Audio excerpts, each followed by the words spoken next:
Okay.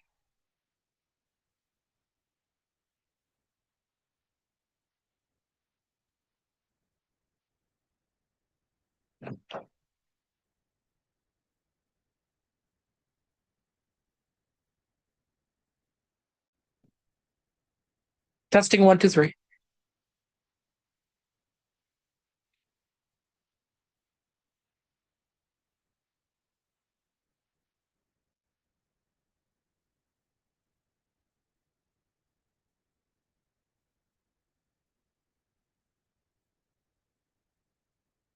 Okay.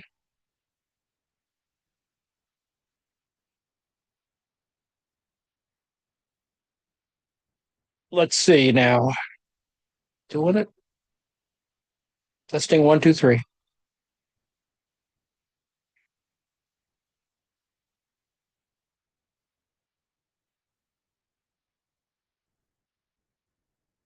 Testing one, two, three.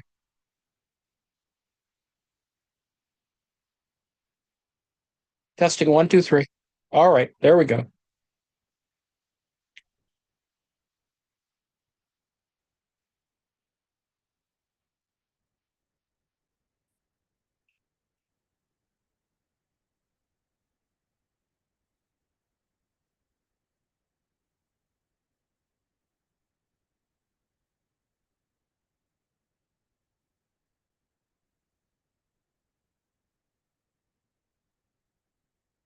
Okay. Here we go.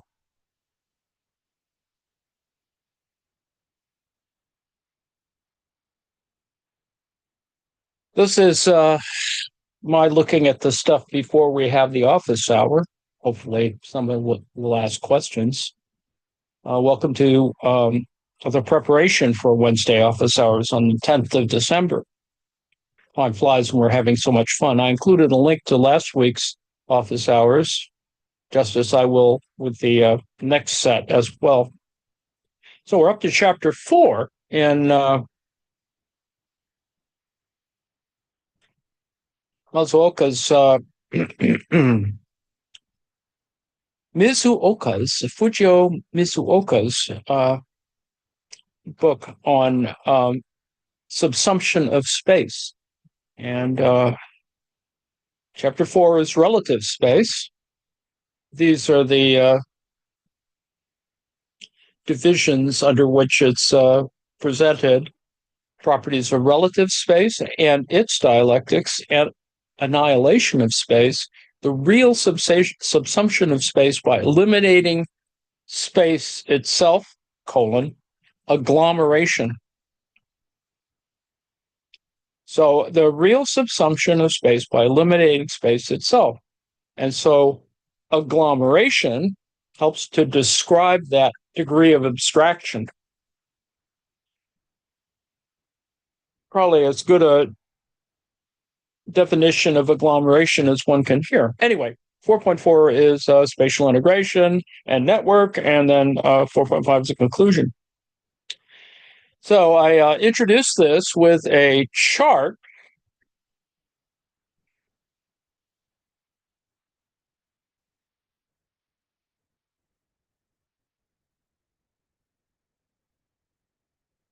And I think you can see that here.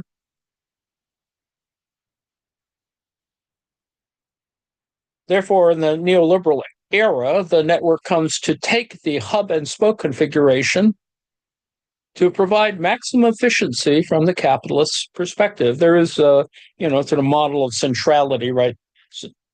Central, periphery, et cetera, distance decay at all.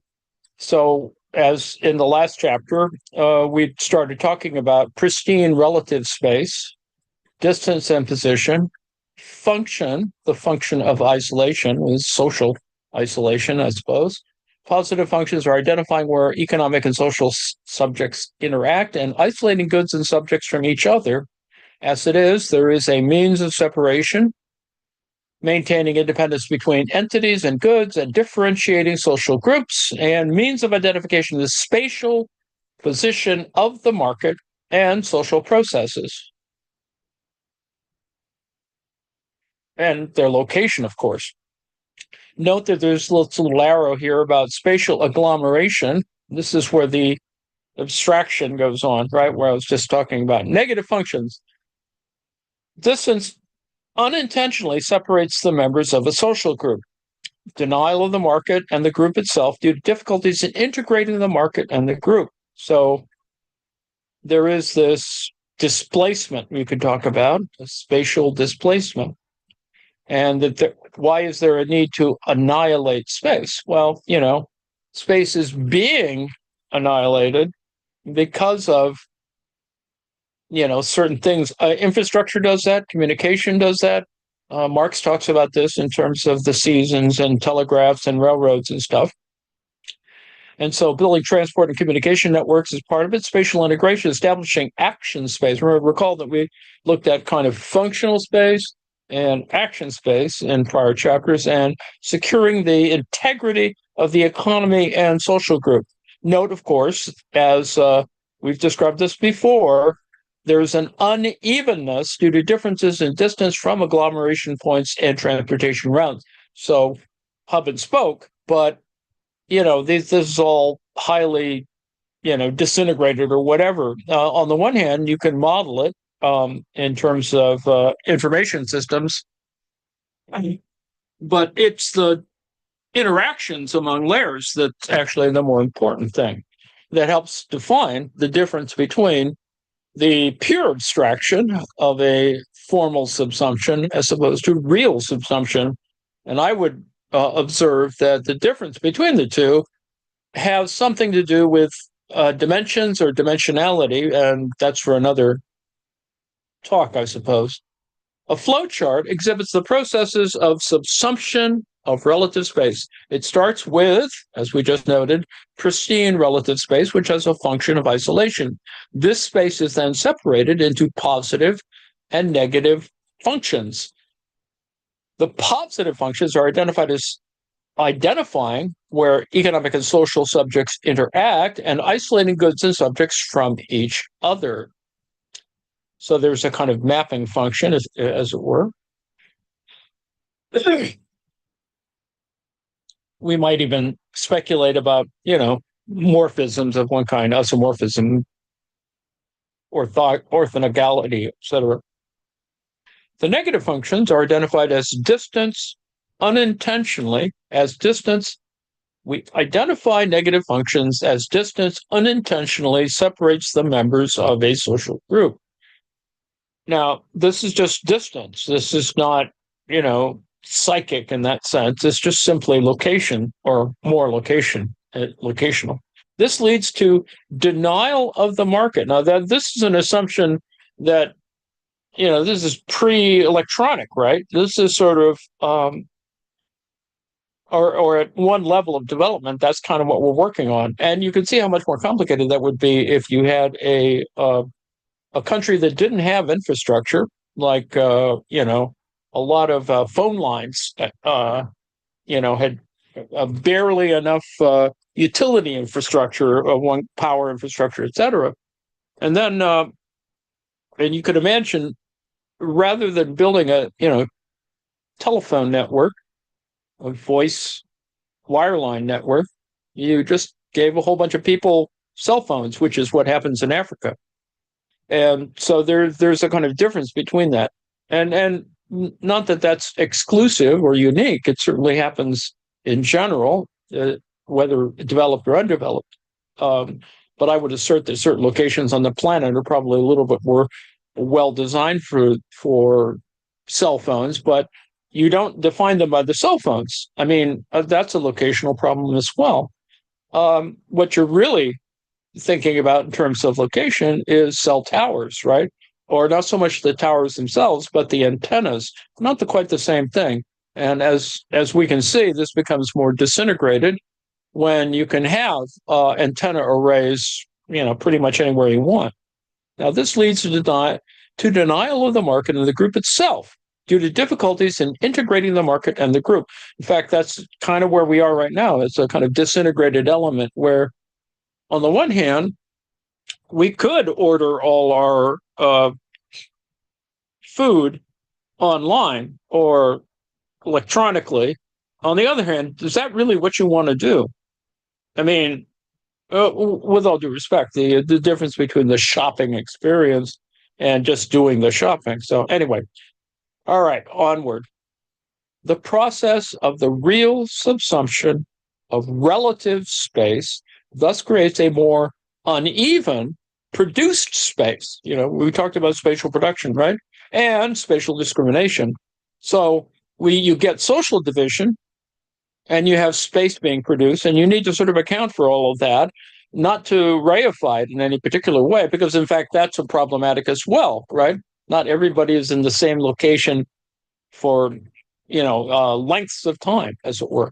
So that's an issue. Anyway, we're chapter 4, relative space. This chapter involves the dialectics of the relative space, in parallel to the absolute space we looked at in chapter 3. Noting, of course, that in chapter 2, et cetera, we talked about the difference between geometry and geography, and et cetera. Pristine relative space separates substances by distance and has dividing and individualizing properties. Remember, we're talking about space in a much larger, abstract sort of way, one that could even account for, with all due respect, certain elements in terms of physical science, physics. But anyway, we're not there at the present moment. Those in power in society exploit these properties in executing power to promote discrimination and segregation in society. This is what's going on right now, trying to control migration, trying to somehow enact a great replacement theory, which is just fantasy, if nothing else, and stupidity. But, world wars have been fought over this. So anyway, back to the text. The divided space thus functions in contradiction to egalitarianism and fraternity. In other words, sending ICE out there to grab people seemingly at random, or driven by profiling, or by color, et cetera, that's not very egalitarian, and it certainly isn't very fraternal. So we exist in a world that currently has that kind of element, and you can see all the other apparati that they can't figure out whether you are or aren't a citizen, so they're just going to grab you first. It's very police-like. You grab, or law enforcement like, they grab you first and then try and sort it out, which of course is an invasion, personal invasion. It is a violation of one's own personal space. So it violates your bodily autonomy, right? Anyway, back to the text. The distance property of relative space needs to be annihilated through agglomeration and spatial integration. Now, you need to get a sense of what this annihilation means. By putting in a railroad, you have decreased the distance for time and space for folks. So agglomerative activity and its accompanying spatial integration, produce that. Now, it's good and bad in the sense that, suburbs aren't always well designed, and for other reasons we can talk about, but it's not clear that it's doing enough annihilation. On the other hand, some people live in towns where there is no public transit, because public transit would mean all of those people, the evil other, whatever that is, would wind up on your doorstep, which is just false. But, sort of interesting to see how annihilating a space is not exactly what one wants when one is seeking a certain type of sovereignty or autonomy. So anyway, back to the text. However, there is a paradox in that the network becomes sparser. That's what I was just referring to. And that the spatial configuration becomes more uneven as transportation travels at higher speeds. So extreme version would be a bullet train, right? Some countries can do bullet trains because they're focused on it. They have the power and the resources to get it done, and aren't deterred by problematic competitive enterprises, fossil fuel lobbyists, et cetera, versus people who would much prefer to, travel electrically. Anyway, 4.1, properties of relative space and its dialectics. 4, introduction. The relative attribute of pristine space has properties that contrast with those of absolute space, specifically in terms of the relative spatial relation of objects with two fundamental properties. That is, identification of the individual positions and isolation with distance between the position. So, there are positions in space, right? And, they are not all, close to each other, or they constantly change. In other words, back to the text, relative space works for individualization and distantiation. Because of these properties, relative space functions as a discrete, segregating, and discriminatory division in society, ghettos and whatever.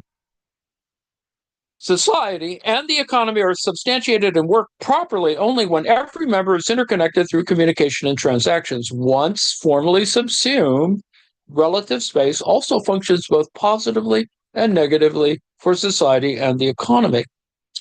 Positively, relative space provides society with a spatial designator for the interaction of people in economic transactions, right? The shopping mall or something. Persons cannot conduct social, or the weekly market, that's probably a better one. Persons cannot conduct social or economic interactions without determining a unique spatial point. Negatively, distance blocks such interaction.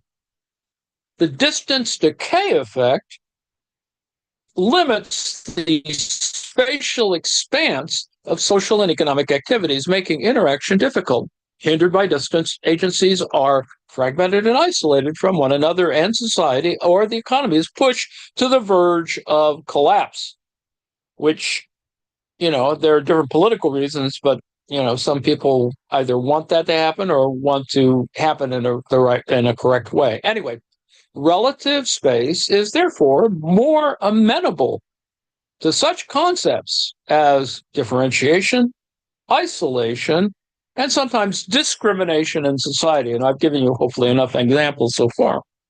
The distance decay effect also affects political and social relations as one moves from the core of control, to the periphery. The power from the center weakens in inverse proportion to the square of distance. Inverse proportion to the square of distance, which defines a certain geometric shape as well, but, that's just in the abstract. Whereas the social forces opposing this control may strengthen relatively on the periphery. B, relative space as a means of identifying positions. As every point on the Cartesian surface is uniquely defined, relative space provides the function of spatial differentiation and identification. This attribute contributes to the social property of relative space, which is the identification of the position of things in this relative space. As every point on the Cartesian surface is uniquely defined, right? X, Y, yeah? So the relative space is a way of, animating this, as it were. It is essential for society to identify the location of market trade and to establish social context among the members of a group. Every object and subject and various relations among them, as well as the mutual action generated, are given separate spatial uniqueness and individuality. You can see that being violated by ICE agents running around and grabbing people. Economic and social processes are established and accomplished only with this property of relative space. And to restrict you if you're trying to get to work or whatever is exactly that. It's actually absconding, as it were, with your wealth. That is your labor power and ultimately your labor for whatever job you have, represented by wages at all, is, a function of that kind of sense of autonomy, etc. Anyway,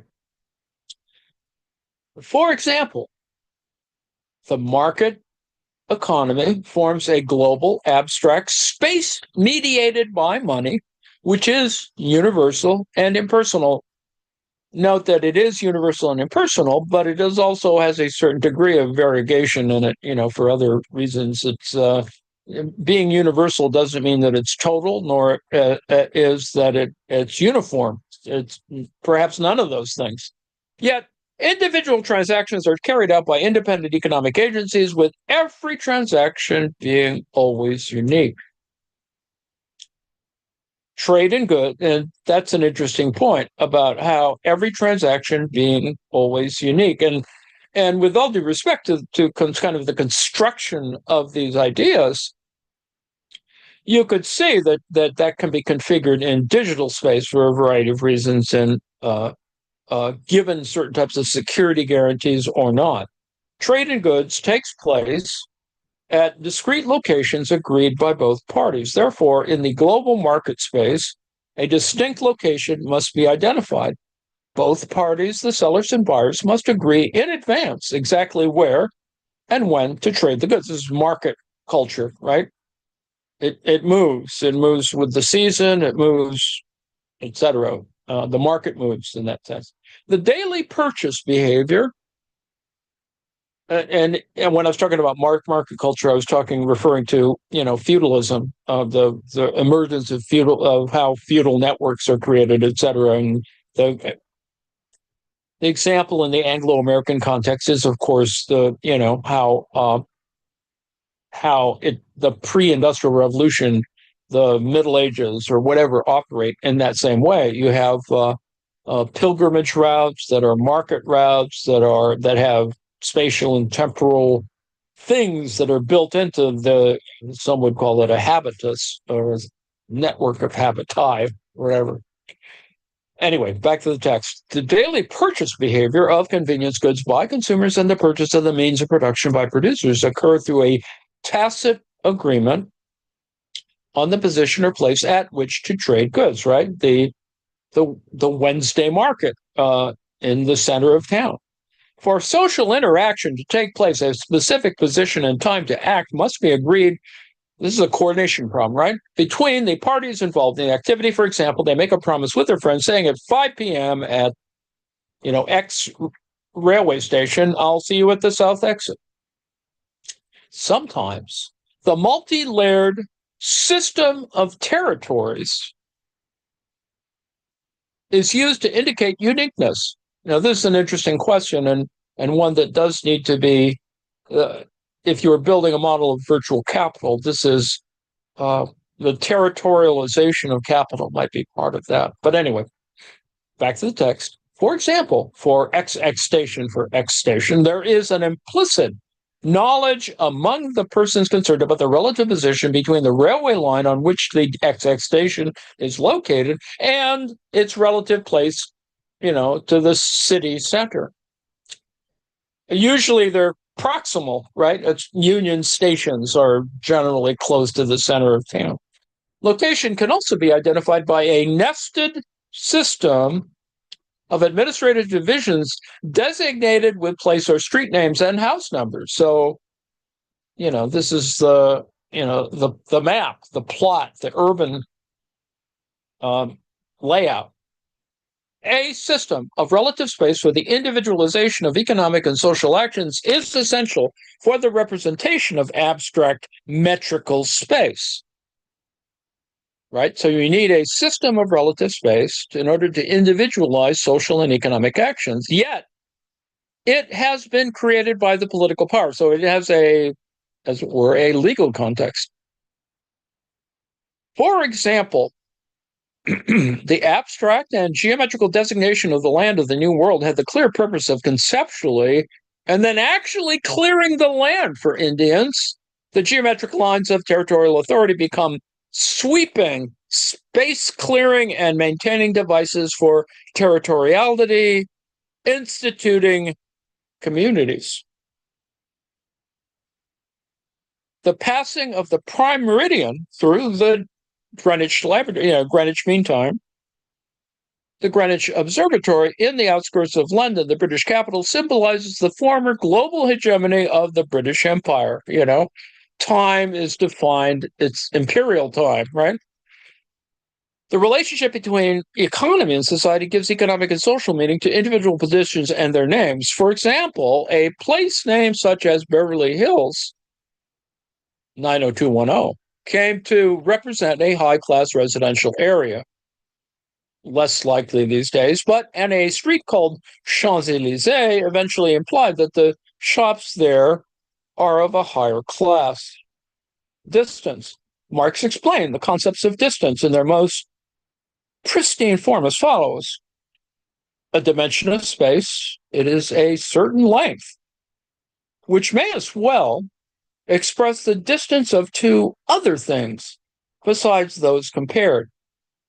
So, in speaking of the distance of two things, we speak of their differences in space, right? So this is, to get math-like, there's these 1 point and then 2 points, and then ultimately some additional points.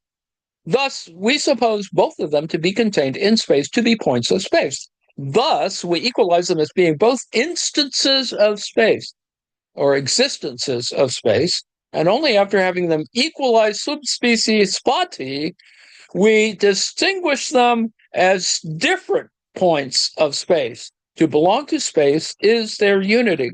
Now, there's a whole bunch of Kantian ideas in there, but that's not for us to say. This is from Theories of Surplus Value, Part 3.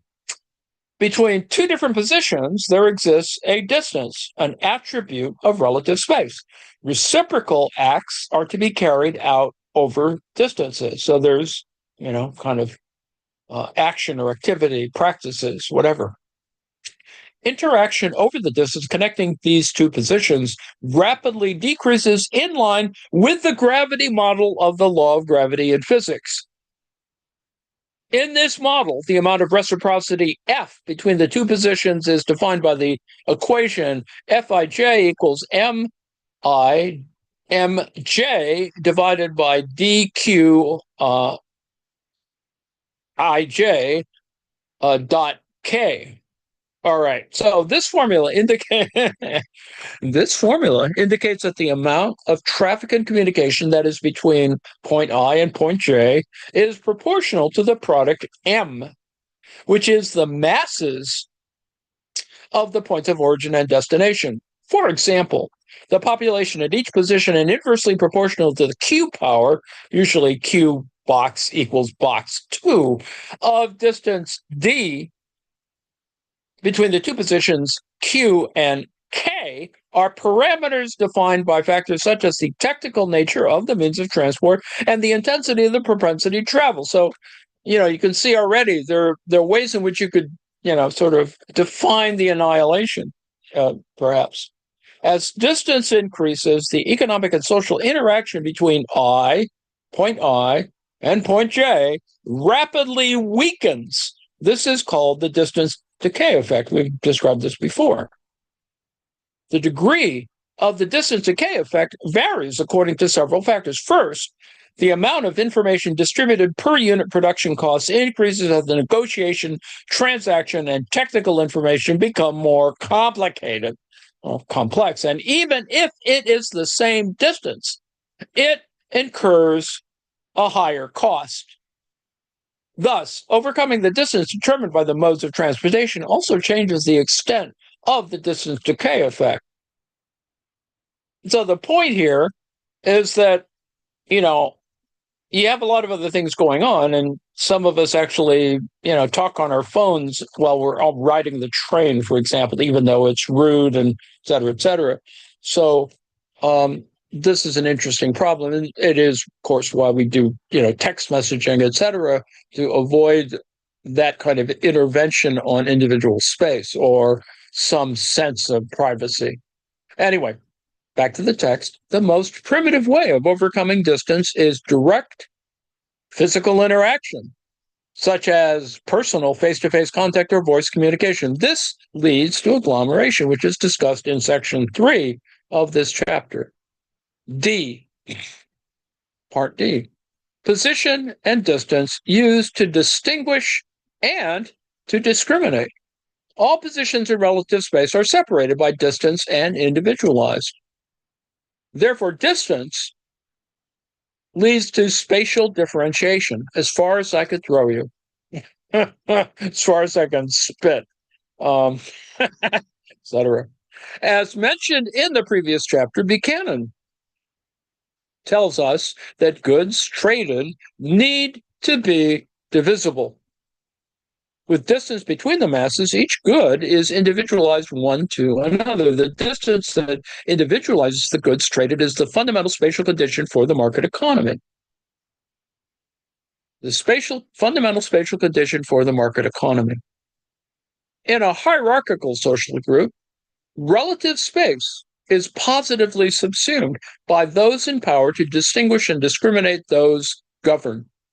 In the old Japanese family system, for example, the order of seats in the main family room was determined by expressing the rank of the members in the family using the position of the fireplace, right, the hearth in the home, the position of the fireplace as the nodal point. You can imagine a kind of feng shui thing, even though it's not Japanese, right? Because it operates in Japan, too. Anyway, in the urban segregation of North America, richer social groups prefer suburban settlements to distance themselves from poorer social groups living in the inner city for the sake of proximity to jobs. The inner city is further spatially divided into those in poverty and specific ethnic settlements. Such individualization of the living environment affects the real estate market.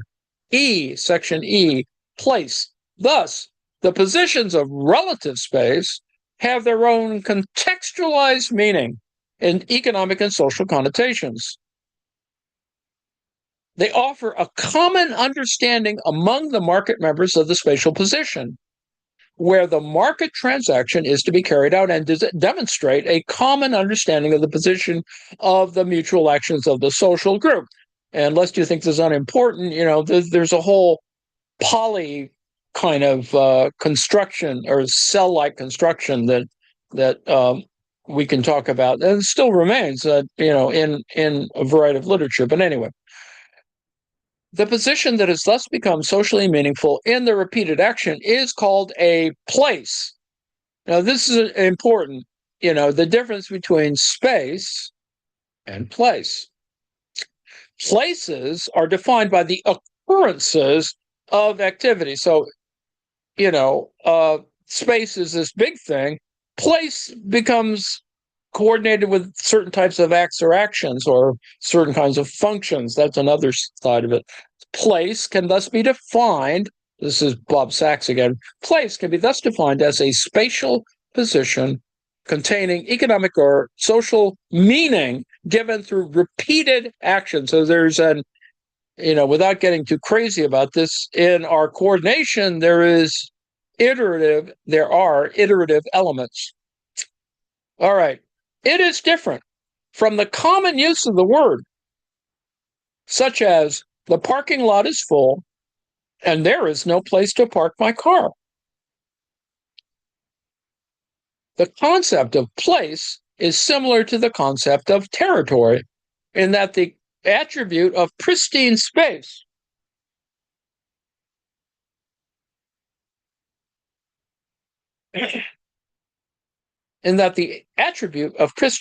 comes to have the meaning of economic and social relation. Remember, recall economic and social relation in the Marxian context, yes? However, the territory is the outcome of the negative subsumption of the contiguity of absolute space. The territory is the outcome of the negative subsumption of the contiguity of absolute space, while place is the outcome of the positive subsumption. So subsumption in this sense has a cognitive or perceptual or integrative element in it.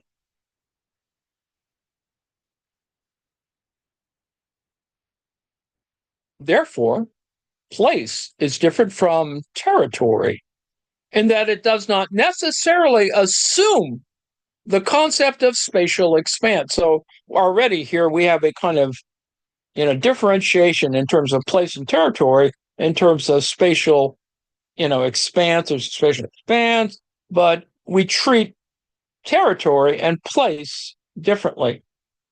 It could be just simply a scalar matter, but as we see defined here is negative subsumption versus positive subsumption, which has its own kind of elements, but it is the differentiation or the affirmation or the disruption even of the contiguity of absolute space versus the position of relative space. Now, repeated occurrences spontaneously give the place a name. So people, name something, oh, it's, whatever, Joe's Bar or whatever, or the place where somebody got run over, which is the designator of a particular place and carries meaning.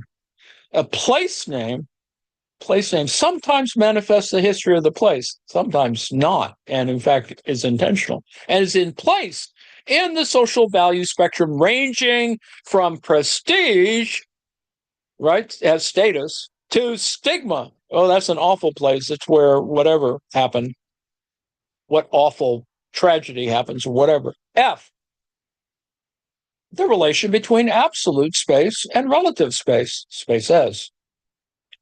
In determining the boundary and ensuring the exclusivity of territory, each point of the boundary must have a different positional identification. For the bounding of absolute space to be successful, each point of the boundary needs to have a positional property, which is a property of relative space. You can imagine this in terms of the Gaza zones settlements, for example, perhaps. Thus, a territory, a product of the subsumption of absolute space, simultaneously contains the attributes of relative space. So territory, identified as subsumption and absolute space in a negative way, can be compared to the positivity of the where you live, or whatever, where you put your stuff. Each position of relative space with individuality is therefore a causal element of the individuality of a territory. Each position of relative space with individuality. Now, individuality is, relative, right? It moves around. It's not pure in that sense. Is therefore a causal element of the individuality of a territory. As discussed earlier, the infinite extent of pristine absolute space ultimately converts to the organization of the collective absolute spaces. So we have infinite, and then we have kind of collective absolute, right? Which is defined as the aggregate of the fragments of the mosaic of this region. Now that's not always that way, but that's, this is contingent, right? Or conditional. Through the production process of this configuration of space, the homogeneity, ubiquity, and isotropic nature of absolute space comes to possess the attribute that we identify in relative space. So, through the production process of forming this space, you get a sense of the homogeneity, ubiquity, and isotropic nature of absolute space. So, these come together, right? This is the synthesis. This is the negation of the negation, perhaps.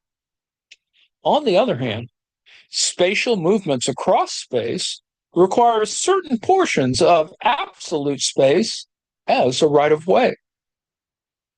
The movement of people's goods and ideas that allows society to set aside roads and the like for transportation and to disallow other activities from taking place on them. This is, eminent domain has some relation to this because it is a defining of right of way, at least in its more infrastructure sense. Relative space, back to the text, relative space also determines the inherent range that a social entity possesses in performing its action. Inherent range, which defines the size of the action space. So we see all these relative elements, and that, this is why we distinguish between functional and action spaces. Yet, as discussed in the previous chapter, political power can sometimes set a boundary to the freedom of movement. For example, using an international border control post beyond which labor cannot move. You see that daily in bordering countries, right? The whole issue of controlling Arab labor in Gaza, or Mexicans who work in the United States, et cetera, crossing the border daily in places like El Paso, Juarez, et cetera.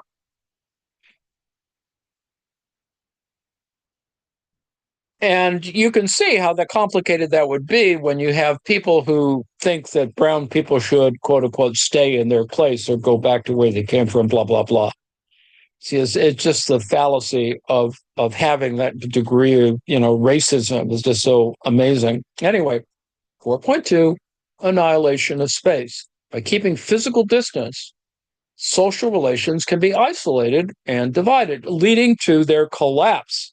By keeping physical distance, social relations can be, hermit making, right? Isolation. The proverb, out of sight, out of mind, expresses this ingeniously. The property of distance thus supports segregation and discrimination, or in short, division in society, social division. To transcend the contradiction between this property and society, the distance among the social entities must be overcome. That is, the negative effect must be negated. Remember, I just said negation of negation, right? That is, the negative effect must be negated by society with produced space. So spatial production negates a negative effect. In other words, we take a trip. Sometimes it's a new trip. Sometimes it's an amazing frontier adventure. Other times it's just going home. Anyway, through production of physical means of transportation and communication, this is a process of the real subsumption of relative space. It is carried out through the deployment of technology and investment in transportation and communication. A, annihilation of space by time. The attempt of capitalism to subsume pristine relative space in real terms through the application of science and technology, investment in new forms of social organization is summarized in Marx's famous phrase, the annihilation of space by time. As we've heard this before, the process of commodity realization, C prime dash M prime, right? This is the moment of, exchange and getting profit and other things happening. Normally takes place at a point spatially different from the location of the labor process. We don't always buy our crap at work where we work. Sometimes we do. Space is the arena in which the private ownership of the means of production is connected with the social nature of the production activity. In this sense, connected with the social nature of the production, in this sense, space becomes involved in the capital circulation only after the commodities are ejected from the privately owned labor process. In other words, Department 1 does all this stuff, but it's only in the formation of commodities in the bigger sense as a circulation or circuitry of the circulation of capital. It becomes space, becomes part of this sort of movement, as it were, flow, as it were. By this stage, the direct process of interaction between humans and nature, from which humans produce a commodity with use value and capitalists exploit surplus value, is already over. So by this stage, this direct process of interaction between humans and nature, all that's already all over. That's the front end of Department 1. We're already over in Department 2 something. So although the commodity ejected into space no longer creates fresh surplus value, this is the movement towards the market, right? You have the little factory and stuff gets made and it gets put on the truck and it's still not there yet. It's still not a commodity, but it finally gets to the, big box store or whatever, and it's getting closer to that. Although the commodity ejected into space no longer creates fresh surplus value, the reduction of circulation time appears to the eyes of capitalists to be the original source of surplus value. In other words, got to get stuff closer to, where people buy crap. The whole idea of proximity to market. This creates an incentive for capitalists to efficiently subsume space in a real manner. In this case, to annihilate space. In the capitalist economy, even if capitalists attempt to annihilate space by the most efficient available means, they cannot do so without the people and activities, which action space, right? Which given social demands spread across space, even though it necessitates the means to annihilate space. Now that seems, counterintuitive, right? The stuff happens in space, but you need to annihilate it. Now, how is it that you annihilate it? You make some relation to time, yes? Among other things. This is a contradiction inherent in the subsumption of space by capitalism, of which capitalists are superficially aware. Some so stupid that they invoke tariffs as a way of doing that, when in fact, well, anyway, to their eyes, space is a stumbling block, delaying the time. Space is a stumbling block, delaying the time when the commodity is actually sold. One that necessitates an additional expense, transport cost, and cost for maintaining the continuity of production. Now, we haven't even talked about inventory and storage and warehousing and all that other stuff, but it is this idea of it has temporal and spatial implications, obviously. And of course, they can back up and say, well, all this idea of a just-in-time production process is, in fact, more efficient in that sense, more surplus building.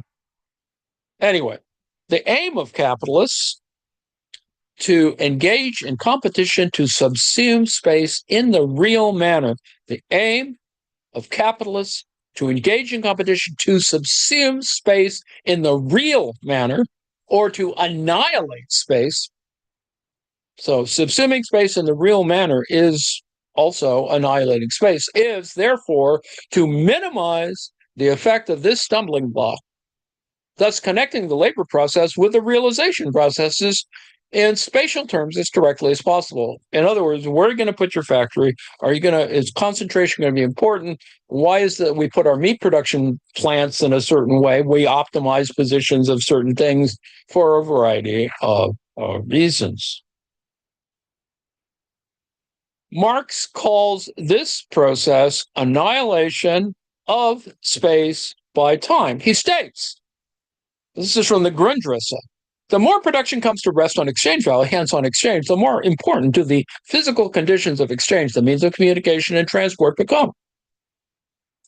Capital, by its nature, drives beyond every spatial barrier. Thus, the creation of the physical condition of exchange, of the means of communication and transport, the annihilation of space by time, becomes an extraordinary necessity for it. Close quote. So, as such, space is the envelope of time.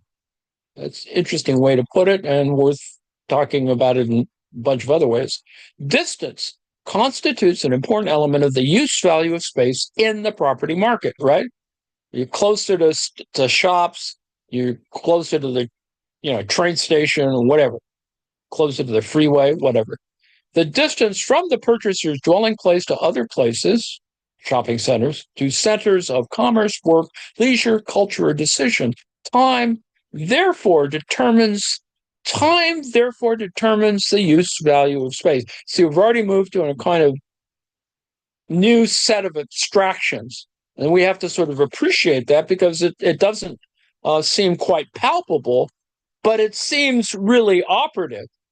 I mean, I think you can see that these things make sense. Nevertheless, the above arguments of Marx suggest that the topic of the annihilation of space should be treated in a wider context. Space, related to the circulation process of capital, is a stumbling block for capitalism. Space, related to the circulation process of capital, is a stumbling block for capitalism. Time is one means of annihilating the stumbling block, but as the discussion of this chapter reveals, these means are not exhausted by time alone. So it's not time itself. Time isn't the only thing that is involved here. For example, Marx himself discusses another means of annihilating the effect of space in chapter 15 of Capital Volume 2. The continuity of production through spatial agglomeration. The continuity of production through spatial agglomeration. There's a lot there, and spatial agglomeration is something we haven't quite seen before yet, right? Hence, we use the more general term annihilation of space rather than Marx's own more restrictive phrase, the annihilation of space by time, even though everyone uses it, David Harvey uses it, blah, blah, blah. The annihilation of space is one attempt by capitalists to transcend the contradiction inherent in private production, Department 1, as a part of the social division of labor. So it's a kind of, it is a kind of abstraction that comes under, there's control involved, ownership perhaps. Those are kind of all there.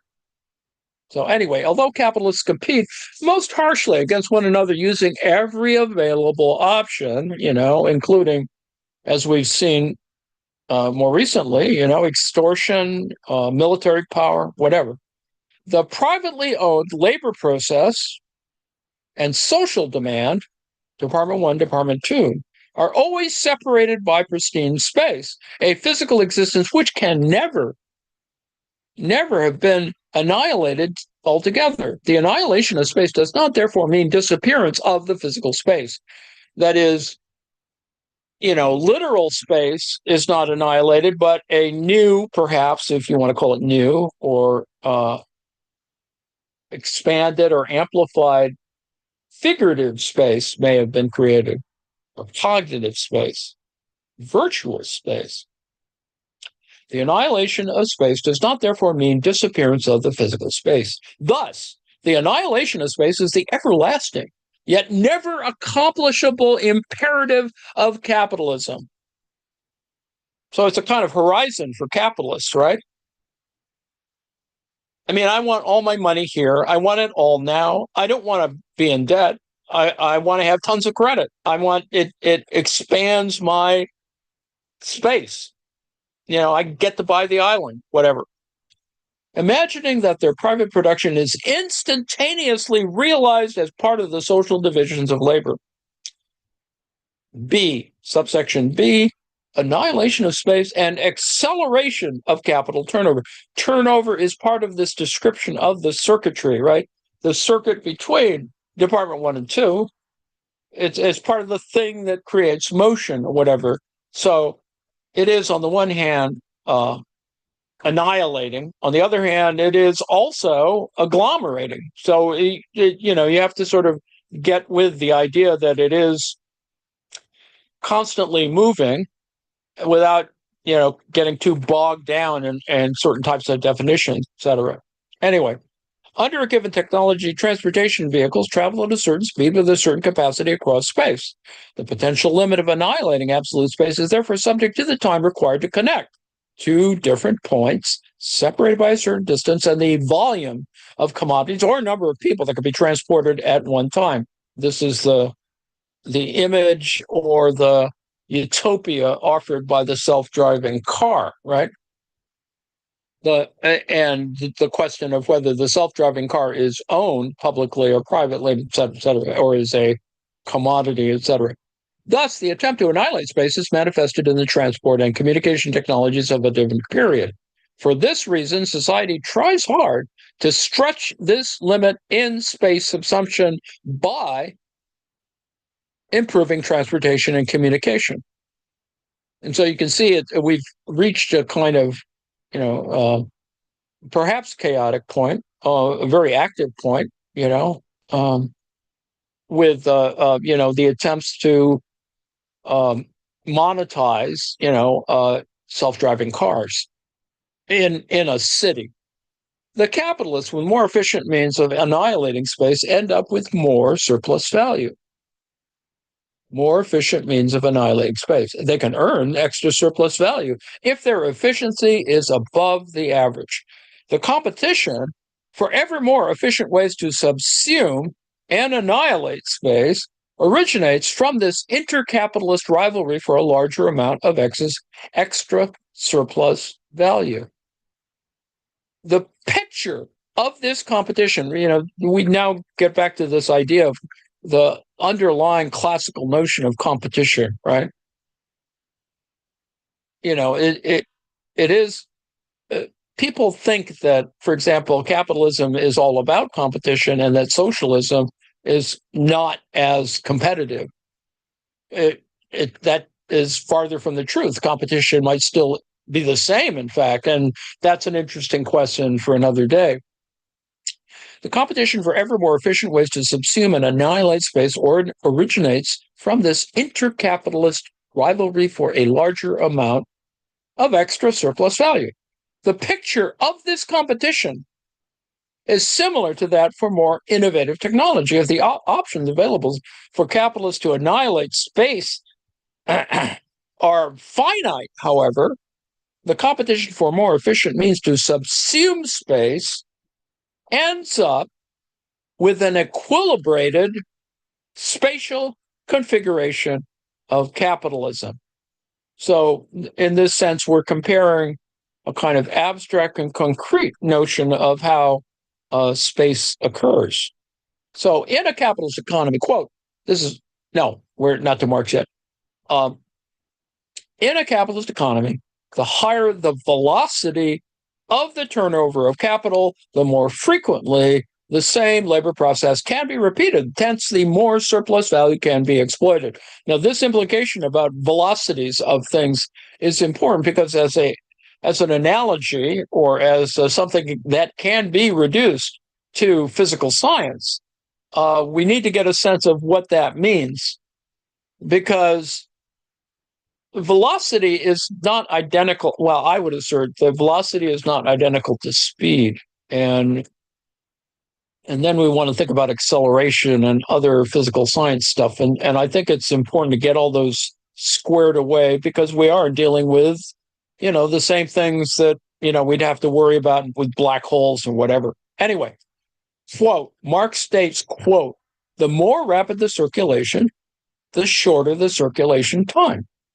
The more often can the same capital repeat the production process. That seems, uncontroversial. Hence, in a specific cycle of turnovers of capital, the sum of value created by it, hence surplus value as well, for it posits necessary labor always merely as the labor necessity, this is a truism, labor necessary for surplus labor is the sum of value created by it is directly proportional in the labor to the labor time and inversely proportional to the circulation time. So inverse proportion, right? Direct proportion to labor time, inversely proportional to circulation time. So you have that tension between labor time and circulation time. Now, labor time in this context is probably actual labor in time as opposed to labor power. As circulation time grows with the distance of the market from the point of production, capitalism must attempt to reduce this by improving technology, especially in terms of the development of means of communication. Marx points out the demise of old centers of production and the emergence of new ones, with changes in the means of transport and communications, Capital, Volume 2. With this improvement, the turnover of capital accelerates and the commodity proceeds rapidly from one phase to another. The theories of surplus value, part 3. Thus, more surplus value can be exploited. The attempt of the real subsumption of space by improvements in the means of communication and transportation is therefore one of the crucial imperatives of capitalism, a condition for production based on capital and promoted by it for that reason. So, it's integral. That's from the Grundrisse. In other words, the means of transportation and communication are the general conditions of the social process of production and large-scale industry on which the capitalist mode of production is based. Remember, scale is important here. It's not the one single artisan. It's always some grouping. Necessitated a revolution in the means of transportation. Capital Volume 1. Without this revolution, the attempt by capital to tear down every spatial barrier to intercourse, that is, to exchange and conquer the whole earth for its market. This is why Marx is, this is from the Grundrisse, but this is why Marx is interested in, trade at the end, the 6th volume, whatever. It's never possible. Only by, can't conquer the whole earth, but you can try. And I think that's the problematic of world system theory. But anyway, only by improving the means of transportation and communication can capitalism annihilate space with time. Alternatively, the result is the same. Capitalism can reduce to a minimum the time spent in motion from one place to another. Yeah, sure. The means of transportation and communication with insufficient capacity, for example, those handed down from the period of manufacture, immediately became unbearable fetters as soon as large-scale industry starts producing a large volume of commodities. For this reason, large-scale industry had to make these means of annihilating space adapt themselves to the mode of production by means of a system of river steamers, canals, right? Railways, ocean steamers, and telegraphs. So you'd have this whole thing that you can see still operative here today. It's probably more important for certain countries or Europe to have, a relatively efficient canal system, and of course, with all of its infrastructure. So that's Capital Volume 1. The most common way of extending the limit for space annihilated and reducing the time allocated for the circulation process is raising the labor productivity of the transport industry by applying more innovative and efficient transportation and communication technologies. Thus, in periods of greater prosperity, capitalists put the same passion which increased production into the building of railways. Seems fairly obvious. Capital Volume 3. Additionally, and let me break here for a moment and say, Marx always sounds redundant in this context, but you have to sort of see it in context. When he's working on Volume 3, when is Volume 2 done? When looking at the period 1861 to 65 and kind of in its place. But anyway.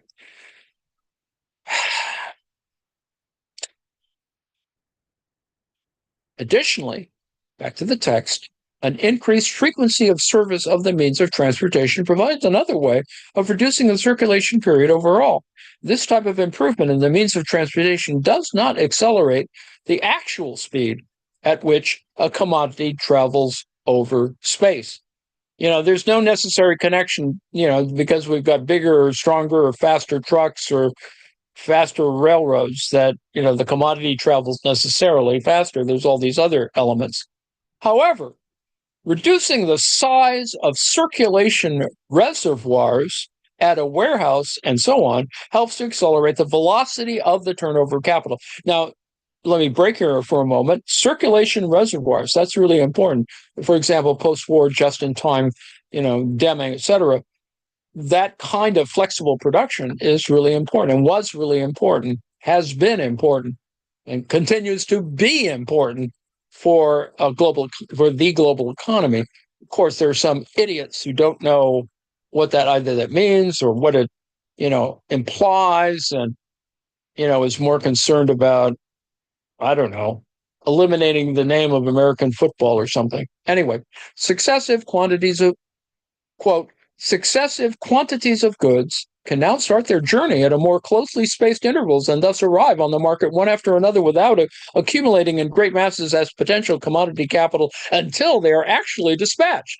By this distribution of the reflux, this idea of reflux is really important for Marx, and you need to remember that idea or term because it helps to describe this question of turnover and circulation and circuits, etc., over several successive periods. The total circulation time is shortened, and hence also the turnover. So there is a connection between all of these things. Capital volume 2. To stretch the limit imposed by the use value of the commodity itself, capitalists continually attempt to improve the means of transportation, not only in terms of its velocity, but also its quality. The invention of lorries or freight railway cars with refrigerating facilities, or those that absorb excessive shocks during transportation, is another outcome of the attempt of capitalism to annihilate space. And the conjunction of refrigerator railway cars is probably a really important thing, at least at one moment. And you can see the contrast between refrigeration and simply making it cold enough so that if you throw it into the FedEx, plane, you don't have to worry so much about refrigeration as much, or the cost of refrigeration. But anyway, nevertheless, to the extent that these technologies have time limit to hold a commodity fresh, there is always a finite limit for capitalism in its attempt to annihilate space. You see, this is the problem of the gifts of nature. But anyway, while capitalists strive hard to annihilate space, the relative differences in pristine space remain. Quote, improvement in the means of communication and transport shortens absolutely the period in which commodities migrate in this way, but it does not abolish the relative difference in the circulation time of different commodity capitals arising from the migration, or even that of different bits of the same commodity capital that migrate to different markets. Now, what does he mean by this? It's not a single channel or a single moment. It is, there are differences, and they don't, you can shorten the period, but, are you really? It is how they function as capital as opposed to the physical objects. And one needs to maintain this idea that Marx is not talking about widgets per se, right? He's talking about the whole system of things that produce capital. Well, anyway, close quote. Anyway, as long as improving transportation technology results in the accelerated velocity of capital turnover between the points connected, the relative ratios of the distances between various places do not change. However, the nature of the newly developed transportation technology may alter the relative ratios of the distances to a considerable degree. For example, the construction of a high-speed railway, that is Shinkansen, the Japanese bullet train, or TGV in France, or motorway, which can only be accessed at designated stations or interchanges, can deprive the points along the conventional railroad of the existing locational advantage. The introduction of the airplane totally eliminates the locational advantage arising from the proximity to land transportation lines. Hence, Marx states that relative distance may be displaced by the development of the means of production, means of communication. Hence, Marx states that relative distance may be displaced by the development of the means of communication and transport in a way that does not correspond to the natural distances, which explains the demise of old centers of production and the emergence of new ones with changes in the means of transport and communication. You know, two cities, formerly, you have to go over a mountain or, whatever, and then you drill a tunnel or put in a canal. Stuff changes. Subsection C, contradiction in the annihilation of space. Now, although the capitalists attempt to annihilate space by the most efficient available means, they cannot do so without the people and activities, right? I mean, space is only if it is perceived in that context. Without the people and activities that spread over an expanse of absolute space, providing effective demand. This is, that demand question that sort of lurks as an aggregate, as a problematic thing, abstract thing that moves, that helps the motion of everything. This is a contradiction inherent in the subsumption of space by capitalism, and capitalists are superficially aware of this. Not the current administration. To their eyes, space is a stumbling block, delaying the time at which the commodity is actually realized, that is, sold, and necessitating additional expense, transport costs, the cost to maintain continuous production, and of course, warehousing, etc. The aim of capitalists to engage in competition to subsume space in real terms, or to annihilate space, is therefore to minimize the effect of this stumbling block, thus connecting the labor process with realization processes in spatial terms as directly as possible. The existence of physical space persists however much science and technology develop. However, hard capitalism tries to annihilate space. Space, which separates, hard capitalism tries to annihilate space. Space, which separates private production physically from social demand, still stands before it. Separating private production physically from social demand. You can't buy, it's possible to buy donuts at the bakery, but usually the bakery doesn't open its doors until after it finishes doing all the, whatever. This situation is common to every barrier to capitalism. Marx states, quote, from the fact that capital posits every such limit as a barrier and hence gets ideally beyond it, it does not by any means follow that it has really overcome it. And since every such barrier contradicts its character, its production moves in contradictions, which are constantly overcome, but just as constantly posited. So it's a contradiction machine, right? This is the Grundrisse, close quote. 4.3, the real subsumption of space by eliminating space itself. So, we've been fiddling around here talking about, motion and all these kind of weird abstractions, and, space gets annihilated, but it's not really fully annihilated. The real subsumption of space by eliminating space itself, agglomeration. A, the rationale for spatial agglomeration. Alternately, capitalism can resort to the combination of various branches of industry, that is, the establishment of centers of production for particular industrial branches, the theories of surplus value, part 3, and the consequential elimination of pristine distance itself between 2 points where the different stages of the metamorphosis of capital occur. That's the point that he probably should have mentioned at the front end, and that is, all of this description of circuits and motion and movement and velocity, all that are metamorphoses. They're all different aspects of this entire thing. And this is, the stock and flow difference ultimately. The quickest way to do this is to physically annihilate distance itself, to just move closer to produce spatial agglomeration. The market center in a medieval town is a typical case in point. The function of trade is to agglomerate in a single place. Here, the flow of information is more complete, and the time in the trade of the goods can be minimized. It's a market day, go into town. Oh yeah, the butcher's open, the blacksmith is open, blah, blah, blah. Physical agglomeration is the geographical approximation of a one-point world in economic theory.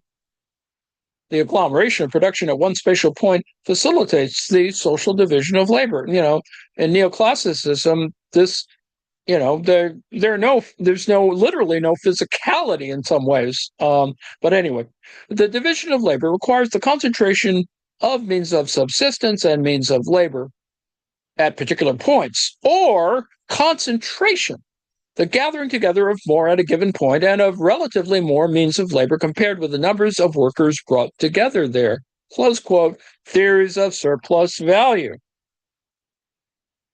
In this respect, Marx points to the empirical fact that in industrial areas, there are machine builders who build whole factories for the manufacturers. According to Marx, this close succession of the production phases which the commodity itself or its ingredients have to undergo is a typical feature of modern industries, which produce the speed and mass scale of reproduction that likewise reduce the necessity for the accumulation of commodities in the reservoirs. This is, the introduction of cigarette factories into China, where literally you box up all the equipment and crates and et cetera, and you drag the damn thing, put them all in a boat or whatever and get to where you're going. Similarly, breweries, the introduction of, I think, German lagers into China, I think, had a similar development.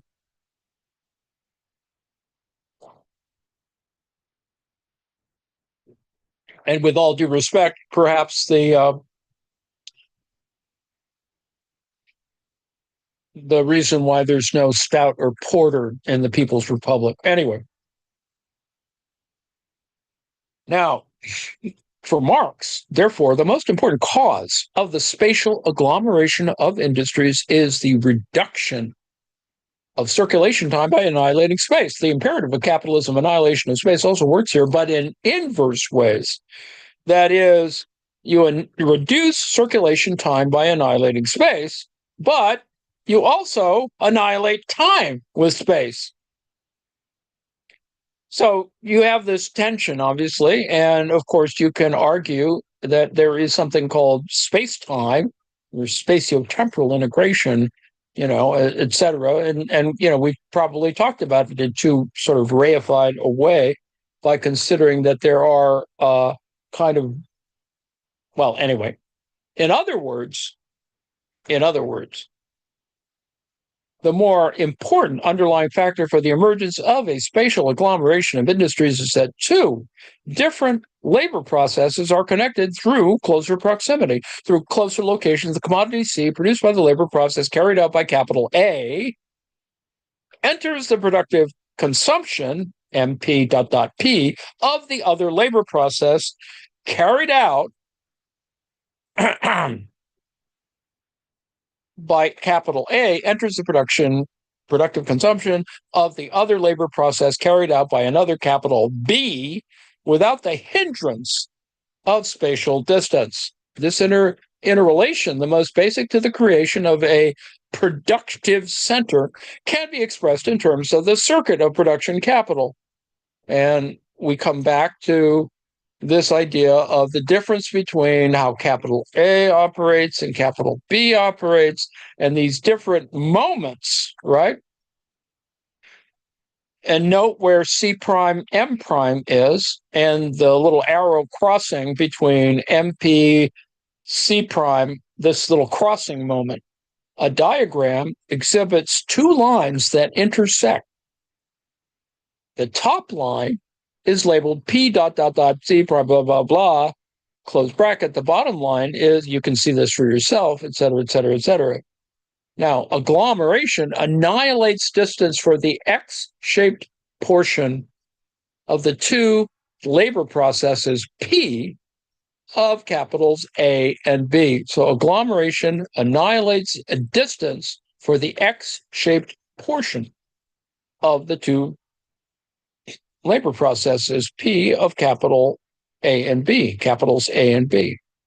Section B, localization and urbanization economies. The agglomeration densifies action space. The agglomeration densifies action space. And the concomitant reduction of production costs through localization of industries is caused by what Alfred Marshall, no Marxist he, Alfred Marshall termed the quote-unquote external economy, which has a different connotation for what we discussed earlier using lighthouse examples, right?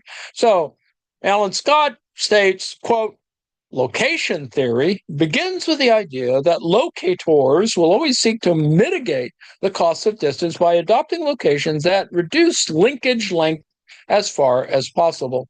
Suppliers will want to locate close to demanders in order to maximize demand, and demanders will want to locate close to suppliers and, to minimize CIF prices. According to Edgar Hoover, there are two types of cost saving through agglomeration: localization economy and urbanization economy. The former arises from the formation of homogeneous industrial clusters in close spatial proximity to the same sector. The latter is produced by the agglomeration of different sectors.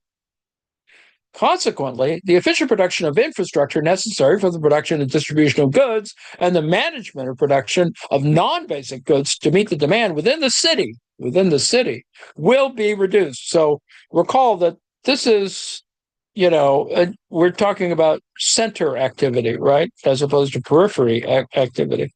In a localization economy, the vertical disintegration goes gradually forward due to the reduction in size of action space and easiness in the face-to-face context. Conventional location theory, yes, there is a location theory, and it incorporates the localization economy. Alfred Weber noted it as a factor of agglomeration. Quote, the workshops of auxiliary industries form one technical whole with the main plants for which they work. And this technical whole naturally functions best if its mutually dependent parts are locally concentrated, because then all the parts remain in touch with one another. Close quote. According to Weber, an agglomerative factor is defined as an advantage or a cheapening of production or marketing, which results from the fact that production is carried on to some considerable extent at one place. Thus, under Weber's understanding, through the localization of the mutually dependent parts, production cost decreases and producers gain an advantage. What seems to be the localization or agglomeration of the same sector is therefore nothing but another type of agglomeration of various labor processes created by vertical disintegration. Vertical disintegration is important, we'll talk about that at some other moment. The intercapitalist competition for extra surplus value by cheapening individual values through abbreviation of the circulation time is the major driving factor for agglomeration.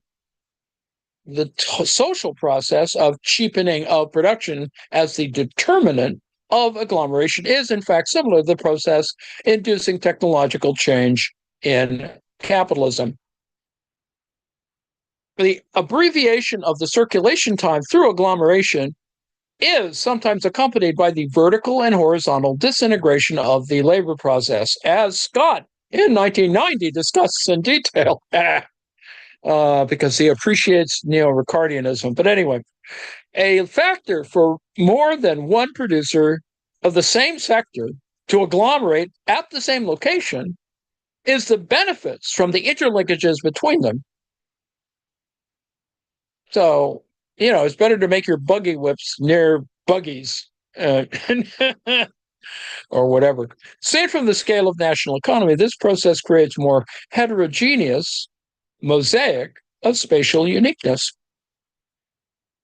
In this sense, despite Weber's attempt to construct a pure theory of location, indeed, claimed to be independent of any particular kind of economic system, Weber unconsciously introduced the social process of capitalist competition from the back door by taking cheapening as the critical moment for location and agglomeration. So, cost minimizing in the other jargon, right?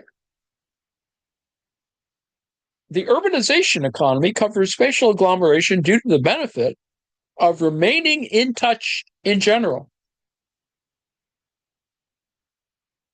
Through attempts to annihilate pristine space directly.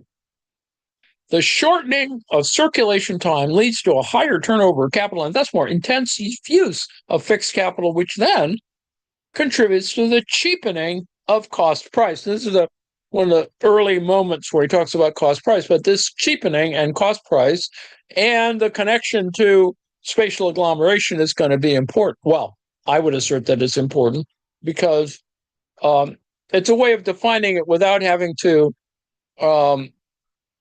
if you look at the standard or anti-geographic literature, it doesn't, there's a way in which you can explain it. And I think agglomeration explains cost price in a useful way. Well, I've used up a lot of my time, your patience, and note that we're only up to section C, the dialectics of agglomeration. We still have 4.4, the spatial integration and network, which I'm happy to do right now, but I think perhaps you need to think about this before we get there and the conclusion, even though I'm going to kind of bomb through it. I point out that, anyway, these are important elements, ideas, and if it's a magnum opus, or at least from the period of when he was most relevant, is Scott's Metropolis from the Division of Labor to Urban Form of 1990.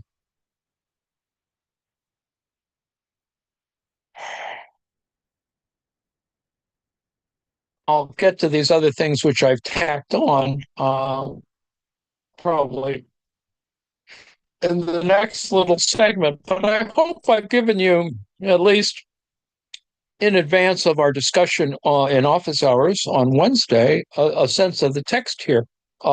There is a spatial sense in which you can discuss all of these things, and it is not external to be extraneous, but rather it's fully integrated, I would assert, within the standard historical materialism, the story of historical materialism. So we'll get to that in our next little argument. And of course, I can now